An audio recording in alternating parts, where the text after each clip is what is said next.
you're here for one of two reasons. Either you've been with me on this journey since 2020, or maybe just a year, I don't know. You've been with me on this journey and you're ready to continue.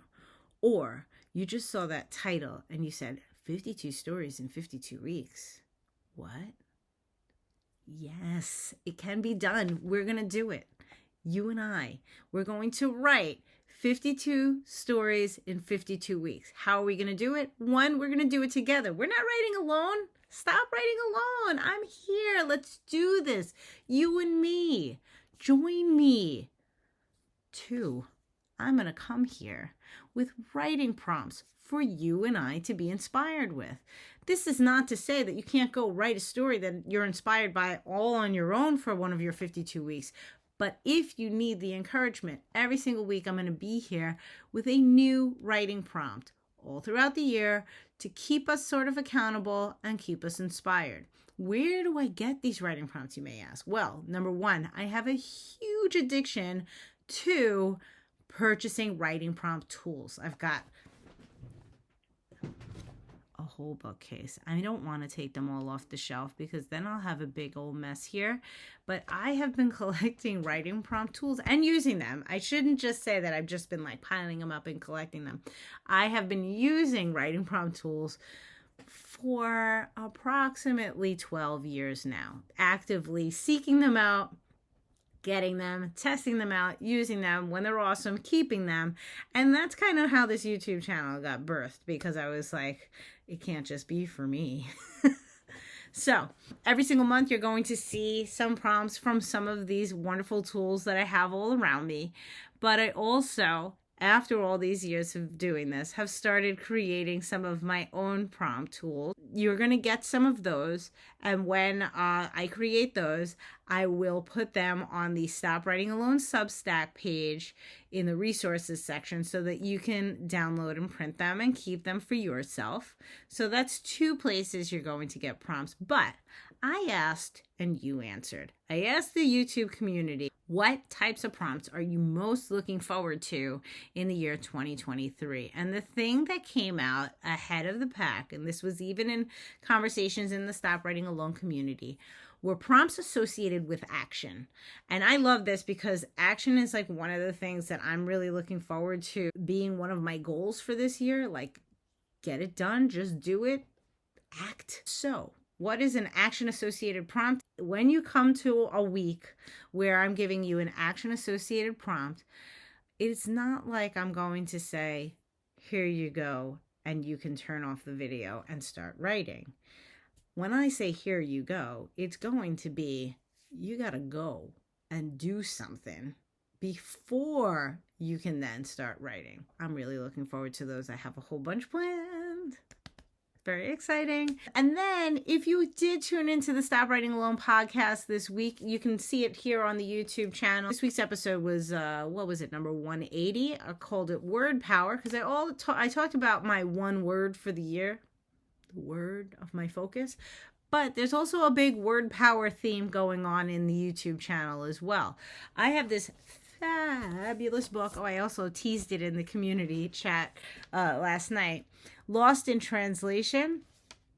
It's compiled by Ella Francis Sanders, and it's an illustrated compendium of untranslatable words from around the world.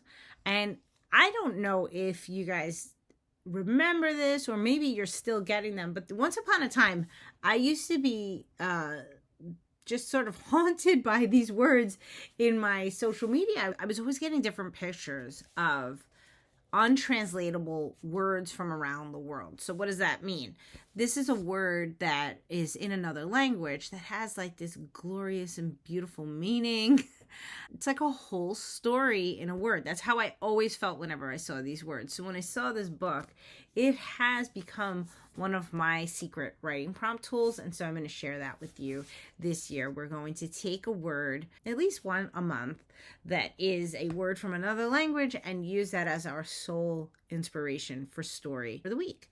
And yeah, that's what I'm thinking of. I want to share with you our first writing prompt of the year and get started with a word from around the world and see what it inspires for you. I will tell you that I want to say that I cheated. I've been using that word a lot. I didn't really cheat, but I already started writing my story for this week because I knew the prompt was coming, and I'm just so enamored with the little fictional space, place, and characters that have come from it. So let's get to it. Are you ready?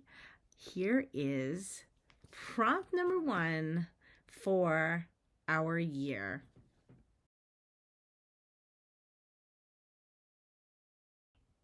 Okay, this is not an actionable prompt, so you can get your pens ready. You can get ready with your computer. You can get ready to write, because I'm going to give you this prompt, and this is it. It's going to be your prompt for your story of the week. I'm taking it out of the Lost in Translation book. This is a book of untranslatable words from around the world. And this is the first word in the book, although I will say I'm not going to go through this book in order. And I will also like to say that I'm going to try very hard to pronounce these words correctly. I've been Google searching them and getting my pronunciations and trying to repeat them over and over again.